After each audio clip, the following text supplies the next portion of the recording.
Hello दोस्तों, स्वागत है आप सभी का आपके अपने चैनल राम सर ऑफिशियल पर। जैसा कि आप जानते हैं, ज्योग्राफी के मोस्ट इम्पॉर्टेंट क्वेश्चन की सीरीज चल रही है, जिसका ये तीसरा पार्ट है। इस सीरीज के माध्यम से मेरी पूरी कोशिश है कि आप अपनी परीक्षा में अधिक से अधिक प्रश्नों का जवाब दे सकें। तो हम बात करते हैं, सबसे पहले प्रश्न की तरफ चलते हैं सीरीज में। तो सबसे पहला प्रश्न जो आज का है, इसमें है गारो, खासी व जयंतिया पहाड़ियाँ किस पठार में पाई जाती हैं। कई बार डायरेक्ट क्वेश्चन पूछा गया आपके एग्जाम में है कि गारो, खासी व जयंतिया पहाड़ियों का क्रम क्या है, पश्चिम से पूर्व का या पूर्व से पश्चिम का। तो ध्यान दीजिएगा, पहला प्रश्न यही से मिलता है हमारा है कि गारो, खासी व जयंतिया जो पहाड़ियाँ हैं, इनका अगर बात करें पश्चिम से पूर्व का क्रम तो क्या है, जैसा कि इसमें लिखा हुआ है, सेम वही सीरीज है। सबसे पश्चिम में गारो, फिर खासी व जयंतिया पहाड़ियाँ पाई जाती हैं। अब बात करते हैं ये किस पठार में हैं। तो ये जो पहाड़ियाँ हैं, गारो, खासी व जयंतिया, यहाँ पर पाई जाने वाले जनजातियों के नाम पर इनके नाम पड़े हैं, जो कि आपके मेघालय के पठार में स्थित हैं। मेघालय का पठार, जिसे शिलांग का पठार भी कहते हैं। ध्यान दीजिएगा आप लोग, ये क्षेत्र विश्व में सबसे अधिक आर्द्रता वाला क्षेत्र है, क्योंकि गारो, खासी व जयंतिया पहाड़ियों के मध्य जो खासी पहाड़ी है, खासी पहाड़ी का जो दक्षिणी क्षेत्र है में मानसिनराम व चेरापूंजी विश्व के सर्वाधिक वर्षा वाले स्थल स्थित हैं।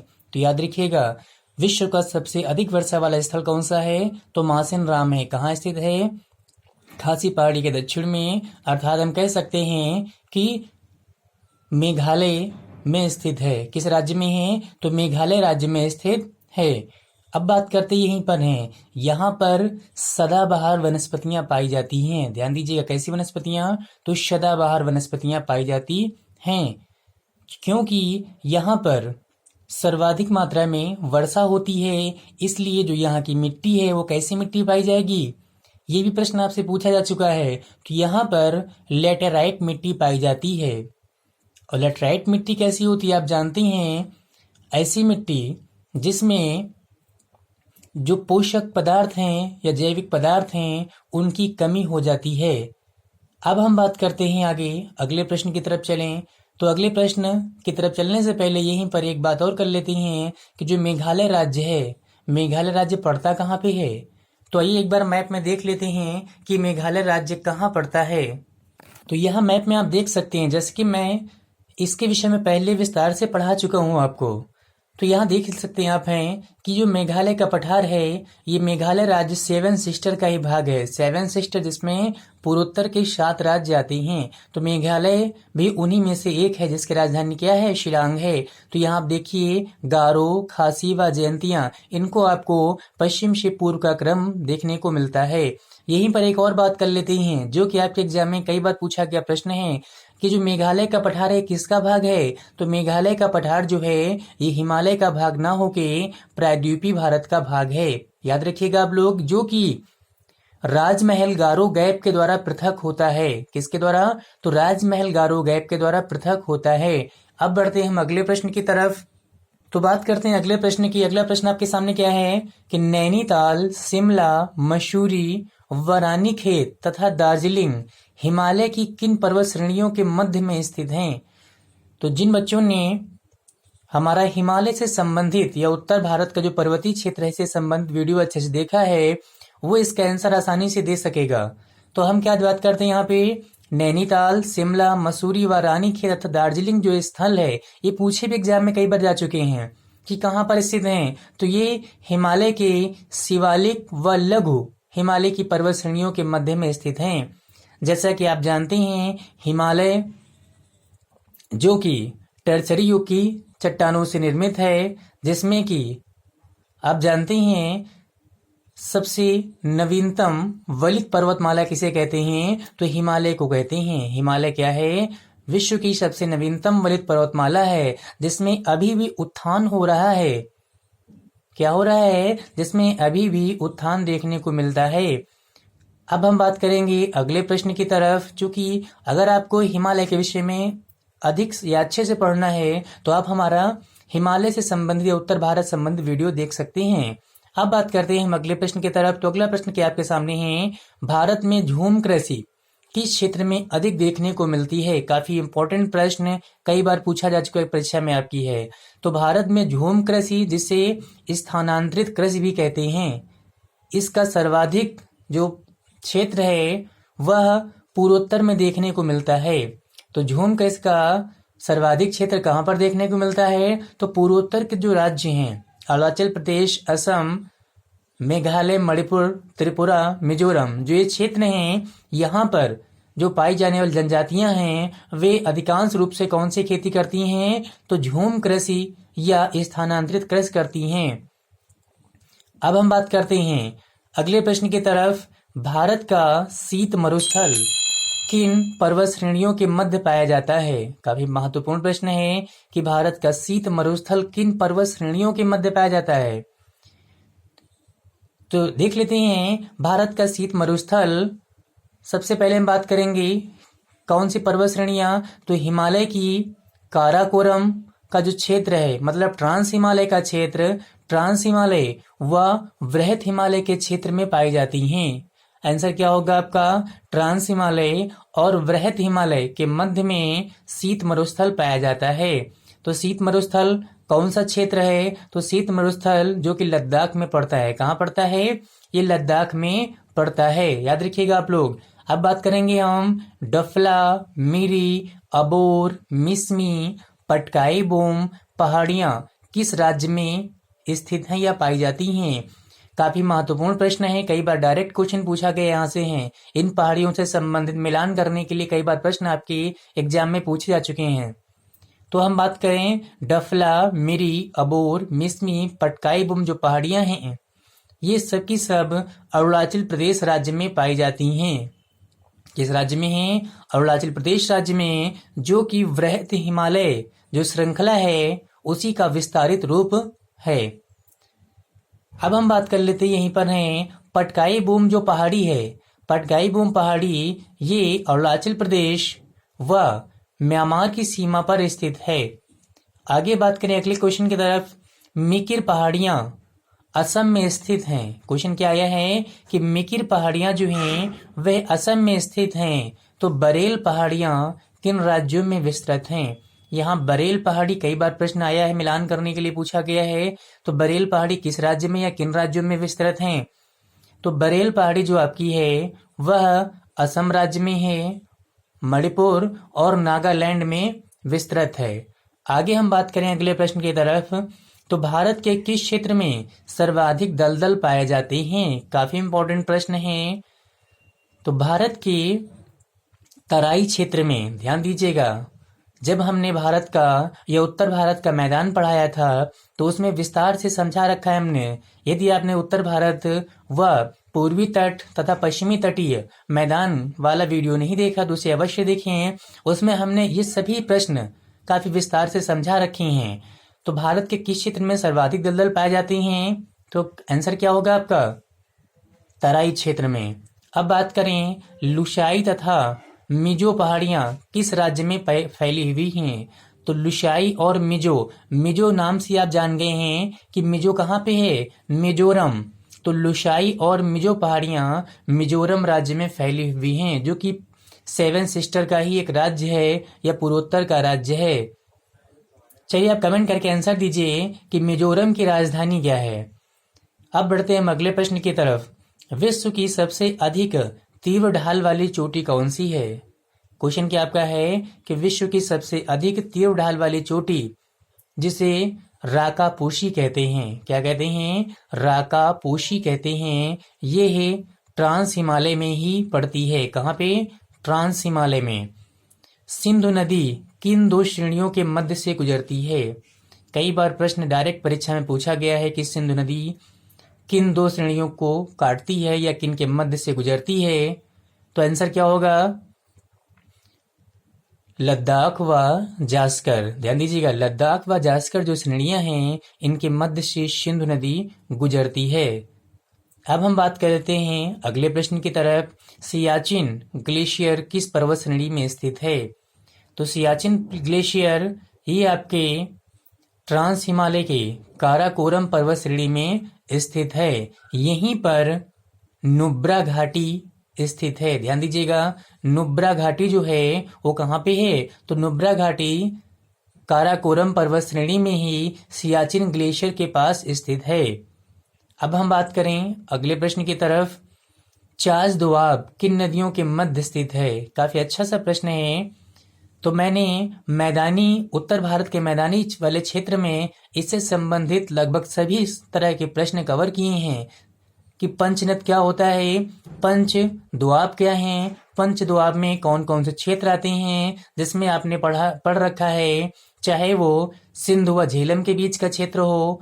उसके बाद हम बात करें झेलम या चेनाब के बीच का क्षेत्र, तो इन सब के विषय में आप अच्छे से पढ़ चुके हैं। यहाँ इस क्वेश्चन का आंसर आपको देना है कि चास दोआब किन नदियों के मध्य स्थित है। इसका आंसर आप कमेंट करके कमेंट बॉक्स में देंगे। ध्यान दीजिएगा, कई बार आप लोग पढ़ चुके हैं और जिन लोगों ने नहीं पढ़ा है उस वीडियो को तो अच्छे से देख लें एक बार। शांत घाटी किस राज्य में स्थित है? प्रश्न है साइलेंट वैली की या शांत घाटी की। तो शांत घाटी जो आपकी है ये दक्षिण भारतीय राज्य केरल में स्थित है। कहाँ पे? केरल में स्थित है। जो केरल का तटीय क्षेत्र है उसे आप जानते हैं क्या कहते हैं? मालाबार तट कहते हैं। ये जो घाटी है ये जैव विविधता के लिए काफी प्रसिद्ध है, जो कि नीलगिरी पर्वत श्रृंखला का ही एक भाग है। तो किसमें पड़ती है ये? नीलगिरी पर्वत श्रृंखला का ही भाग है जो कि केरल में पड़ती है। अब बात करने अगले प्रश्न की। चुंबी घाटी किस राज्य में स्थित है? चुंबी वैली काफी इंपॉर्टेंट प्रश्न है और आपकी परीक्षा में पूछे जाने योग्य भी है। चुंबी घाटी पड़ता कहाँ? सबसे पहले हम बात करें तो एक बार मैप में नजर डालते हैं जिससे आपको अच्छे से क्लियर हो जाएगा। तो यहाँ पर आप मैप में देख सकते हैं चुंबी घाटी जो आपका है ये भारत के सिक्किम राज्य, भूटान व चीन का जो तिब्बत वाला क्षेत्र है इसके मध्य में स्थित है। ये काफी सामरिक महत्व की दृष्टि से अगर देखा जाए तो काफी महत्वपूर्ण है और ये पिछले कुछ सालों में काफी चर्चा में भी रहा है। यहीं पर डोकलाम स्थित है। क्या है? डोकलाम, जो कि काफी चर्चा में रहा है, वह यहीं पर स्थित है चुंबी घाटी में ही। इसलिए परीक्षा की दृष्टि से आपके और भी ये इम्पोर्टेंट हो जाता है। यहाँ पर हम बात करें तो जो ये क्षेत्र है ये भारत के सिलीगुड़ी, जो आपका सिलीगुड़ी क्षेत्र है भारत का, जिससे भारत का चिकन नेक भी कहते हैं। ध्यान दीजिएगा, इसे क्या कहते हैं? सिलीगुड़ी को भारत का चिकन नेक कहते हैं। इससे लगभग 500 किलोमीटर की दूरी पर स्थित क्षेत्र है। अब बढ़ेंगे हम अगले प्रश्न की तरफ। तो अगला प्रश्न देखते हैं। अगला प्रश्न आपके सामने है कि नेलांग घाटी किस राज्य में स्थित है? नेलांग घाटी महत्वपूर्ण जो घाटियां हैं इनसे संबंधित हम उत्तर भारत का जो पर्वतीय क्षेत्र है उसमें विस्तार से चर्चा कर चुके हैं। एक बार उस वीडियो का अवश्य देखिएगा जिससे कि आपके सभी प्रश्न इनसे संबंधित हल हो जाएंगे। तो यहाँ क्वेश्चन है नेलांग घाटी किस राज्य में स्थित है? तो नेलांग घाटी आपका उत्तराखंड राज्य में स्थित है। अगला प्रश्न, थार के मरुस्थल का विस्तार किन राज्यों में है? काफी महत्वपूर्ण प्रश्न है। थार का मरुस्थल जो कि भारत का एकमात्र मरुस्थलीय क्षेत्र है, ये भारत के इसका अधिकांश भाग अगर देखा जाए तो इसका अधिकांश भाग जो है भारत के राजस्थान राज्य में मिलता है, जबकि इसका कुछ भाग गुजरात में, पंजाब व हरियाणा में भी देखने को मिलता है। पश्चिमी उत्तर प्रदेश की अगर बात करें तो पश्चिमी उत्तर प्रदेश में भी आप देखते हैं काफी क्षेत्र कैसा हो गया है? मरुस्थलीय होता जा रहा है। मतलब तेज पछुआ हवाओं के कारण इस क्षेत्र में जो रेत है वह आकर काफी मात्रा में जम रही है, जिसका प्रभाव आप ताजमहल पर भी देखने को आपको मिलेगा। हम बात करें यहीं पे थार के मरुस्थल की, तो जो थार का मरुस्थल है ये अरावली पर्वत श्रृंखला, ध्यान दीजिएगा मैंने आपको बता रखा है कि अरावली पर्वत श्रृंखला कहाँ पे है। तो अरावली जो पर्वत श्रृंखला है इसके पश्चिमोत्तर या पश्चिम जो क्षेत्र आपका है में विस्तारित है। यहाँ पर विश्व की सर्वाधिक घनी आबादी पाई जाती है। भी याद रखिएगा आप लोग कि विश्व में यदि किसी मरुस्थल में सबसे अधिक आबादी पाई जाती है, अधिक घनी आबादी पाई जाती है, तो किसमें पाई जाती है? थार के मरुस्थल में पाई जाती है। इस मरुस्थल को सफेद मरुस्थल भी कहते हैं। ध्यान दीजिएगा, इस मरुस्थल को सफेद मरुस्थल भी कहते हैं। इस मरुस्थल की मुख्य नदी आपसे एग्जाम में कई बार पूछा गया कौन सी है, तो इस मरुस्थल की मुख्य नदी जो कि अरावली पर्वत श्रृंखला से ही निकलती है वह लूनी नदी है। कौन सी है? ध्यान दीजिएगा, तो जो आपकी राजस्थान का मरुस्थल है या थार का मरुस्थल है, इसकी प्रमुख नदी लूनी है जो कि अरावली पर्वत श्रृंखला से ही निकलती है और कच्छ के रण में विलीन हो जाती है या लुप्त हो जाती है। अगला प्रश्न, दिलवाड़ा का प्रसिद्ध जैन मंदिर किस पहाड़ी पर स्थित है? काफी महत्वपूर्ण प्रश्न है, कई बार पूछा गया है। तो दिलवाड़ा का प्रसिद्ध जैन मंदिर आबू पर्वत पर या आबू पहाड़ी पर स्थित है। ये अरावली पर्वत श्रृंखला का ही भाग है। तो अगर क्वेश्चन आता है कि अरावली पर्वत श्रृंखला की सबसे ऊंची चोटी का नाम क्या है, चलिए आप लोग कमेंट करके इसका आंसर दीजिए कि अरावली पर्वत श्रृंखला की सबसे ऊंची चोटी का नाम क्या है। पिछली वीडियो में हम इसके विषय में अच्छे से बता भी चुके हैं आपको है। अब प्रश्न आपका बनता है, मालवा के पठार का निर्माण किन चट्टानों से हुआ है? तो मालवा का पठार जो कि आप जानते हैं कहाँ पे है? मध्य प्रदेश में विस्तारित है। मालवा का पठार का निर्माण किन चट्टानों से हुआ है? तो इसका निर्माण बेसाल्ट चट्टानों से हुआ है। किस प्रकार की? बेसाल्ट चट्टानों से हुआ है। यहीं पर देख लेते हैं कुछ और इसके जो बिंदु हैं उनको कवर कर लेते हैं। तो याद रखिएगा आप लोग, इसके उत्तर में ग्वालियर का पहाड़ी क्षेत्र है। किसके? मालवा के पठार के उत्तर में ग्वालियर का पहाड़ी क्षेत्र है। जबकि बात करें इसके पूर्व में विंध्याचल, इसके दक्षिण की बात करते हैं, दक्षिण में इसकी विंध्याचल पर्वत श्रृंखला। जबकि इसके पूर्व की बात करें तो पूर्व में बुंदेलखंड व बघेलखंड का क्षेत्र विस्तारित है। यदि बात करें हम इसके पश्चिम की, तो इसके पश्चिम में आपको देखने को मिलेगा मेवाड़ का पठारी क्षेत्र फैला हुआ है। तो आपने क्या देखा? जो मालवा का पठार है, मालवा के पठार के उत्तर में आपने देखा ग्वालियर का पहाड़ी क्षेत्र। पूर्व में क्या देखा आपने? तो पूर्व में बुंदेलखंड व बघेलखंड का क्षेत्र देखा। दक्षिण में क्या देखा? विंध्याचल पर्वत श्रृंखला। तथा पश्चिम में क्या देखा आपने? मेवाड़ का पठारी क्षेत्र है। जो कि ये आपका मालवा का पठार किन चट्टानों से है? तो बेसाल्ट चट्टानों से निर्मित है। अब बात करें अगले प्रश्न की, तो कौन सी पर्वत श्रेणी उत्तर व प्रायद्वीप भारत के बीच जल विभाजक का कार्य करती है? आंसर आपका बहुत सिंपल है, प्रश्न कई बार एग्जाम में आ चुका है। विंध्यन पर्वत श्रृंखला या विंध्याचल जो पर्वत श्रृंखला आपकी है, ये उत्तर भारत व प्रायद्वीप भारत जिसे दक्षिण भारत कहते हैं के बीच जल विभाजक का कार्य करती है। तो आपने क्या देखा? उत्तर भारत को दक्षिण भारत से कौन पृथक करता है? अरावली आपकी विंध्यन पर्वत श्रृंखला। आगे हम बात करें अगले प्रश्न की तरफ, तो अगला प्रश्न आपका कौन सा है? धूपगढ़ किस पर्वत श्रेणी की सबसे ऊंची चोटी है? काफी इंपॉर्टेंट प्रश्न है, कई बार आया है। धूपगढ़ किसकी सबसे ऊंची चोटी है? तो सतपुड़ा पर्वत जो श्रृंखला है, सतपुड़ा रेंजेस जो हैं, इनकी सबसे ऊंची चोटी का नाम क्या है? धूपगढ़ है। धूपगढ़ स्थित कहाँ पे है? तो धूपगढ़ आपकी महादेव पर्वत पर स्थित है। किस पर है? धूपगढ़ महादेव पर्वत पर स्थित है। जबकि बात करें यहीं पर मैकाल पर्वत श्रृंखला की, जो कि आपकी सतपुड़ा का ही भाग है, मैकाल पर्वत श्रृंखला की सबसे ऊंची चोटी कौन सी है? तो अमरकंटक है। और अमरकंटक जानते हैं काफी प्रचलित भी है, क्योंकि इससे नर्मदा, सोन व महानदी जैसी नदियां निकलती हैं, जो कि कई बार प्रश्न आपसे पूछा गया है। अब बात करें हम आगे, छोटा नागपुर का पठार भारत के कितने राज्यों में विस्तृत है? काफी आसान सा प्रश्न है। छोटा नागपुर का पठार भारत के कितने राज्यों में विस्तृत है? तो ये भारत के 5 राज्यों में विस्तृत है। कितने में है? भारत के 5 राज्य। तो ये 5 राज्य कौन कौन से हैं, एक बार उन पर नजर डाल लेते हैं हम। तो इसका जो विस्तार है, इसका अधिकांश भाग तो किसमें पड़ता है? झारखंड में।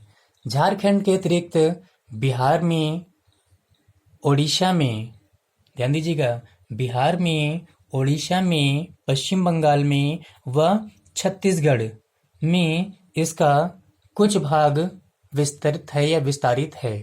अब बात करें हम, एक बहुत ही महत्वपूर्ण इससे प्रश्न बनते हैं छोटा नागपुर पठार से, जिसे भारत का रूर प्रदेश भी कहते हैं।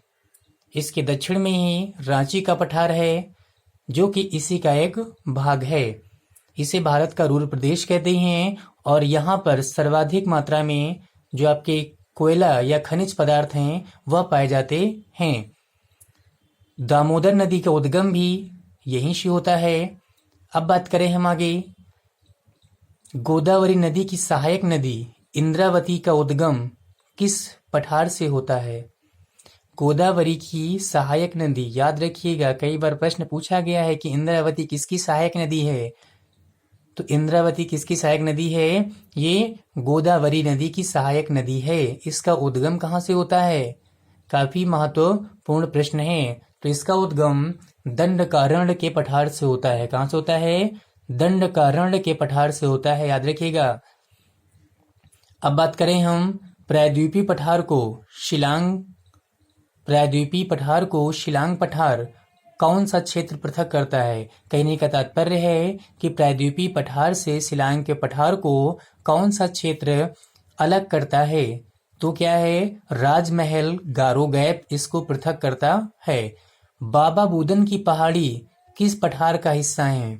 काफी इंपॉर्टेंट सा प्रश्न है। बाबा बुदन की पहाड़ियां जो हैं ये कर्नाटक के पठार का हिस्सा हैं। किसका है? तो कर्नाटक के पठार का हिस्सा बाबा बुदन की पहाड़ियां हैं।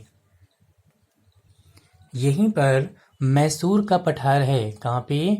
जो कर्नाटक का पठार है उसी में हम देखते हैं, उसी के अंतर्गत मैसूर का पठार है और वहां से मुख्यतः कावेरी नदी का उद्गम होता है। किसका होता है? कावेरी नदी का उद्गम होता है तथा यहीं पर शरावती नदी भी पाई जाती है।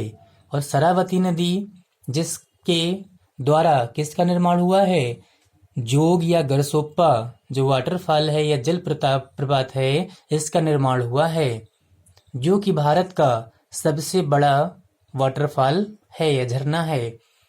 हम बात करते हैं आगे, यहीं पर भारत का सबसे ऊंचाई पर स्थित झरना कौन सा, सबसे ऊंचा झरना कौन सा है? तो भारत का सबसे ऊंचा झरना, याद रखिएगा, जोग नहीं है। जोग क्या है? सबसे बड़ा है। जबकि सबसे ऊंचा झरना की बात करें तो कुंचिकल है। ये आपके स्टेट पीसीएस में और कई वनडे एग्जाम में पूछा भी गया है और बच्चे काफी गलत करके आते हैं कि यहाँ पर जब पूछते हैं भारत का सबसे ऊंचा झरना कौन सा है तो क्या लगाते हैं? जोग लगाते हैं, जो कि गलत है। याद रखिएगा, भारत का सबसे ऊंचा झरना कुंचिकल है। कुंचिकल किस नदी पर है? तो ये वराही नदी पर स्थित है। ये भी कहाँ पर है? तो ये भी आपके कर्नाटक के पठार का ही क्षेत्र है। इतनी बातें आपको क्लियर हो गई होंगी यहाँ से। अब बढ़ते हैं हम अगले प्रश्न की तरफ। अगला प्रश्न है, वेलिकोंडा, पालकोंडा और नल्ला मल्ला पर्वतों का विस्तार किस पठार का भाग है? वेलिकोंडा, पालकोंडा, नल्ला मल्ला ये जो पर्वत श्रृंखलाएं हैं, इनका विस्तार अगर बात करें तो ये आंध्र के पठार का ही विस्तारित रूप है। किसके पठार का? आंध्र के पठार का विस्तारित रूप है, जिसमें से कि आंध्र के जो पठार है उसके रायलसीमा के पठार में ये पाए जाती हैं। क्योंकि आंध्र के पठार को कई भागों में बांटा गया है, जिसमें ये किसके भाग हैं? तो ये रायलसीमा के भाग हैं। अब यहाँ देख लेते हैं कि चूंकि आपकी परीक्षा में कई बार प्रश्न आया हुआ है कि इनका उत्तर से दक्षिण का क्रम बताइए, जिसमें से कुछ और पहाड़ियां भी आती हैं। तो हम बात करें सबसे उत्तर में कौन है? तो वेलिकोंडा, फिर पालकोंडा, फिर नल्ला मल्ला, ये उत्तर से दक्षिण के क्रम में ही हैं। जबकि तमिलनाडु में अगर हम कुछ क्षेत्रों की बात करें तो वहां आपको देखने को मिलेगा जवादी और इसके साथ में सेवराय की पहाड़ी। तो यह ध्यान दीजिएगा आप लोग, जवादी और सेवराय की पहाड़ियां कहाँ पर हैं? तो वे तमिलनाडु राज्य में पड़ती हैं। अब हम बात करें अगले प्रश्न की तरफ। तो आपका अगला प्रश्न क्या है? ऊटी नामक पर्यटन स्थल किस पर्वत श्रेणी में स्थित है?